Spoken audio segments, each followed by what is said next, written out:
MLC గారిది ఏదో ఈ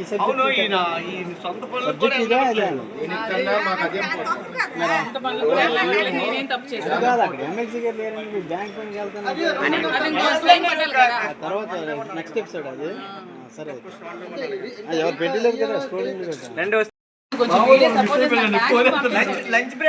మార్నింగ్ 11 o'clock వెళ్ళారండి. సార్ ఒక్కరికే రమ్మన్నారు.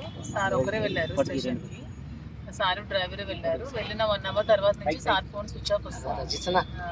ఫోన్ చేస్తుంటే అందుబాటులో లేదు. నన్ను కూడా మార్నింగ్ పంపించారు. ఎక్కడికి పంపించట్లేదు. కనీసం అట్లీస్ట్ నేను లాయర్ని కలవాలి వెళ్ళాలన్నా కూడా పంపించట్లేదు. అసలు ఏం చేస్తున్నారో కూడా అర్థం కావట్లేదు. మార్నింగ్ నుంచి ఇక్కడ 50 మంది వరకు పోలీసులను ఇక్కడ పెట్టారు. అక్కడ కొత్తూరు పోలీస్ స్టేషన్ దగ్గర కూడా 150 మంది వరకు పోలీసులు పెట్టారంట. ఒక సోషల్ మీడియా కేసు మీద అసలు ఇంతమంది పోలీసులను ఎందుకు పెట్టి నిర్బంధిస్తున్నారు కూడా అర్థం కావట్లేదు. కార్యకర్తలు చాలా మంది కలవడానికి వస్తుంటే ఎక్కడికక్కడ వాళ్ళు కూడా నిర్బంధిస్తున్నారు. చాలా మంది హౌస్ అరెస్టులు చేస్తున్నారు. చాలా మంది పోలీస్ స్టేషన్లో తీసుకెళ్ళి కూడా నిర్బంధిస్తున్నారు. ఇప్పటికి కూడా చాలా మంది రావడానికి ప్రయత్నిస్తుంటే అందరినీ బ్లాక్ చేస్తున్నారు. అసలు దీని వెనక ఏం జరుగుతుందో కూడా మాకెవరికి కూడా అర్థం కావట్లేదు. మన పవన్ కళ్యాణ్ గారి స్పీచ్లో అంటే ఎమ్మెల్సీ అంటే ఎవరో ఎమ్మెల్సీ ఎమ్మెల్యే ఏదో సంథింగ్ అంటే జస్ట్ ఒక తీసి పారేసే విధంగా మాట్లాడారు. దానిపైన మీ కామెంట్స్? అదే అంటున్నాను, పవన్ కళ్యాణ్ గారు తెలియకుండానే కేసులు అన్నీ పెట్టారా? పవన్ కళ్యాణ్ మీద గారు ప్రశ్నిస్తే ఎవరో కేసులు పెట్టడానికి వాళ్ళకి ఏంటి అంత నొప్పి? పవన్ కళ్యాణ్ గారు తెలియకుండానే ఇవేమి జరగవు, అన్నీ తెలిసే జరుగుతున్నాయి, అన్నీ తెలిసే చేస్తున్నాయి. నాకు తెలియదు. దీనిపైన మీరు జస్టిస్ ఏ విధంగా కావాలనుకుంటున్నారు? అంటే అసలు న్యాయం జరగాలి. సోషల్ మీడియా కేసుల మీద అసలు ఎందుకు ఇంత అరాచకాలు చేస్తున్నారు?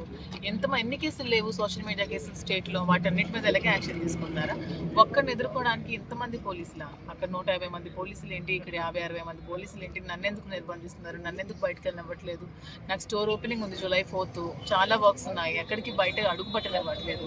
ఇక్కడ నిర్బంధిస్తే నా పనులు ఎలా జరుగుతాయి? మేము ఎలా స్టోర్ ఓపెన్ చేస్తాం? ఎందుకు మా మీద ఇంత హెరాస్మెంట్ చేస్తున్నారు? ఏంటి అంత కారణం? మేము అంత తప్పు చేస్తాం? ఏమైనా మర్డర్లు చేసామా? మేము ఏమైనా భూ కబ్జాలు చేసామా? మేము ఎవరినైనా ఇబ్బంది పెట్టామా? అసలు ఏం జరిగిందని ఇన్ని కేసులు పెడుతున్నారు? సోషల్ మీడియా కేసులు అని చెప్పి ఇంత హెరాస్మెంట్ ఎందుకు చేస్తున్నారు? సోషల్ మీడియా కేసులు స్టేట్లో ఏమీ లేవా? ఇది ఒక్కటే ఉందా అని అడుగుతున్నాను. ఎమ్మెల్సీ గారిది ఏదో ఈ సబ్జెక్ట్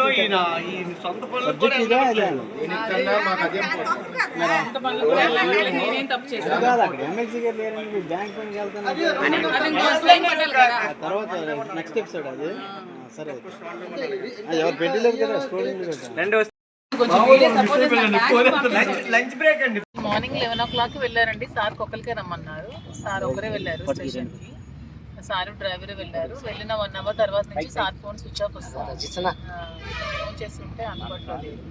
నన్ను కూడా మార్నింగ్ నుంచి పంపించారు. ఎక్కడికి పంపించట్లేదు. కనీసం అట్లీస్ట్ నేను లాయర్ని కలవాలి వెళ్ళాలన్నా కూడా పంపించట్లేదు. అసలు ఏం చేస్తున్నారో కూడా అర్థం కావట్లేదు. మార్నింగ్ నుంచి ఇక్కడ 50 మంది వరకు పోలీసులను ఇక్కడ పెట్టారు. అక్కడ కొత్తూరు పోలీస్ స్టేషన్ దగ్గర కూడా 150 మంది వరకు పోలీసులు పెట్టారంట. ఒక సోషల్ మీడియా కేసు మీద అసలు ఇంతమంది పోలీసులను ఎందుకు పెట్టి నిర్బంధిస్తున్నారు కూడా అర్థం కావట్లేదు. కార్యకర్తలు చాలా మంది కలవడానికి వస్తుంటే ఎక్కడికక్కడ వాళ్ళు కూడా నిర్బంధిస్తున్నారు. చాలా మంది హౌస్ అరెస్టులు చేస్తున్నారు. చాలా మంది పోలీస్ స్టేషన్లో తీసుకెళ్ళి కూడా నిర్బంధిస్తున్నారు. ఇప్పటికి కూడా చాలా మంది రావడానికి ప్రయత్నిస్తుంటే అందరినీ బ్లాక్ చేస్తున్నారు. అసలు దీని వెనక ఏం జరుగుతుందో కూడా మాకెవరికి కూడా అర్థం కావట్లేదు. మన పవన్ కళ్యాణ్ గారి స్పీచ్లో అంటే ఎమ్మెల్సీ అంటే ఎవరో ఎమ్మెల్సీ ఎమ్మెల్యే ఏదో సంథింగ్ అంటే జస్ట్ ఒక తీసి పారేసే విధంగా మాట్లాడారు. దానిపైన మీ కామెంట్స్? అదే అంటున్నాను, పవన్ కళ్యాణ్ గారు తెలియకుండానే కేసులు అన్నీ పెట్టారా? పవన్ కళ్యాణ్ మీద గారు ప్రశ్నిస్తే ఎవరో కేసులు పెట్టడానికి వాళ్ళకి ఏంటి అంత నొప్పి? పవన్ కళ్యాణ్ గారు తెలియకుండానే ఇవేమి జరగవు, అన్నీ తెలిసే జరుగుతున్నాయి, అన్నీ తెలిసే చేస్తున్నాయి. నాకు తెలియదు. దీనిపైన మీరు జస్టిస్ ఏ విధంగా కావాలనుకుంటున్నారు? అంటే అసలు న్యాయం జరగాలి. సోషల్ మీడియా కేసుల మీద అసలు ఎందుకు ఇంత అరాచకాలు చేస్తున్నారు? ఎన్ని కేసులు లేవు సోషల్ మీడియా కేసులు స్టేట్లో, వాటన్నిటి మీద ఎలాగే యాక్షన్ తీసుకుంటారా? ఒక్కరిని ఎదుర్కోవడానికి ఇంతమంది పోలీసులా? అక్కడ 150 మంది పోలీసులు ఏంటి, ఇక్కడ 50-60 మంది పోలీసులు ఏంటి? నన్ను ఎందుకు నిర్బంధిస్తున్నారు? నన్ను ఎందుకు బయటకు వెళ్ళనివ్వట్లేదు? నాకు స్టోర్ ఓపెనింగ్ ఉంది July 4th. చాలా వర్క్స్ ఉన్నాయి, ఎక్కడికి బయట అడుగు పట్టనివ్వట్లేదు. ఇక్కడ నిర్బంధిస్తే నా పనులు ఎలా జరుగుతాయి? మేము ఎలా స్టోర్ ఓపెన్ చేస్తాం? ఎందుకు మా మీద ఇంత హెరాస్మెంట్ చేస్తున్నారు? ఏంటి అంత కారణం? మేము అంత తప్పు చేస్తాం? ఏమైనా మర్డర్లు చేసామా? మేము ఏమైనా భూ కబ్జాలు చేసామా? మేము ఎవరినైనా ఇబ్బంది పెట్టామా? అసలు ఏం జరిగిందని ఇన్ని కేసులు పెడుతున్నారు? సోషల్ మీడియా కేసులు అని చెప్పి ఇంత హెరాస్మెంట్ ఎందుకు చేస్తున్నారు? సోషల్ మీడియా కేసులు స్టేట్లో ఏమీ లేవా? ఇది ఒక్కటే ఉందా అని అడుగుతున్నాను. హిట్ టీవీ యాప్, ఇందులో short news, live news, entertainment shows, movies, digital magazines తో పాటు మీ జిల్లా వార్తలను కూడా ఫ్రీగా చూడొచ్చు. ఇంకెందుకు ఆలస్యం? వెంటనే హిట్ టీవీ యాప్ ని డౌన్లోడ్ చేసుకుని ఫ్రీగా ఎంటర్టైన్మెంట్ పొందండి. Hit TV app. Hit TV app.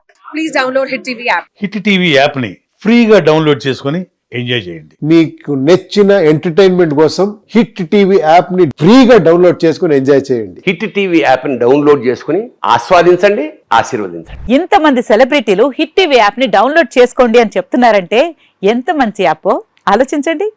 America America America అమెరికాలో చదవాలనుకునే వాళ్ళకి విశ్వసనీయమైన పేరు మన శౌర్య కన్సల్టెన్సీ.